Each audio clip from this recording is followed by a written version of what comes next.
জয় শ্রীকৃষ্ণ চৈতন্য প্রভু নিত্যানন্দ, শ্রী অদ্বৈত গদাধর শ্রীবাসতি গৌর ভক্তবৃন্দ।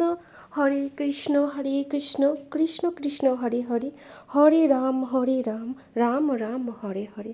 আজকে এই জন্মাষ্টমীর শুভক্ষণে আমার ঘরে আছে ছোট্ট এক গোপাল সোনা। আর এই গোপাল সোনার জন্মদিনে কিছু কিছু করবো না, এটা তো কখনো হয়ই না। তো যাই হোক, আজকের ভিডিওটা কিন্তু শুধুমাত্র আমার গোপাল সোনার জন্য, আর তোমাদের কিন্তু পুরো ভিডিওটা দেখার অনুরোধ রইল।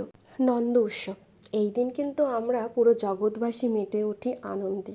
আনন্দ তো হওয়াই কথা না, আমাদের পরম ঈশ্বর আমাদের প্রভুর আজ জন্মদিন, আনন্দ তো আমাদের হবেই। আমার গোপু সোনার জন্মাষ্টমীটা কিন্তু আমি প্রতিবার এইভাবেই করি। আজ আমার গোপু সোনার জন্মাষ্টমী আমার বাড়িতে 4 বছর পূর্ণ হলো।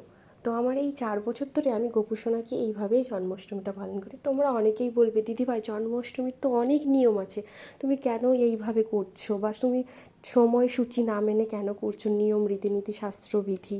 আমি না এইগুলো সম্বন্ধে একদমই অজ্ঞ। আমি মন থেকে, আমার মনে হয় যে শুদ্ধ বস্ত্রে পবিত্র মনে যদি ঈশ্বরের উদ্দেশ্যে প্রার্থনা করা হয় বা কিছু করা হয়, তাহলে ঈশ্বর অবশ্যই ডাক শুনবে। তো আমি সেইভাবেই, আমি কোনো নিয়ম রীতিনীতি কিচ্ছু জানি না। তো আমার গোপু সোনার জন্য আমি কিছু মহাপ্রসাদ তৈরি করি এই দিন। আর গোপু সোনাকে হলুদ, ঘি, দুধ, দই সমস্ত রকম জিনিস দিয়ে গোপু সোনার অভিষেক করি। তারপরে গোপু সোনাকে নতুন বস্ত্র পরাই। তারপরে গোপু সোনাকে সুন্দর করে সাজাই এবং সবার যারা যারা ওখানে থাকে সবার কোলে গোপু সোনাকে দিই। কারণ গোপু সোনা তো আদর পাবেই না, বলো? গোপু সোনা আদর না পেলে কে আদর পাবে? গোপু সোনাকে তো সবসময় আদর করতে হবে, কারণ গোপু সোনা তো আমাদের সন্তান।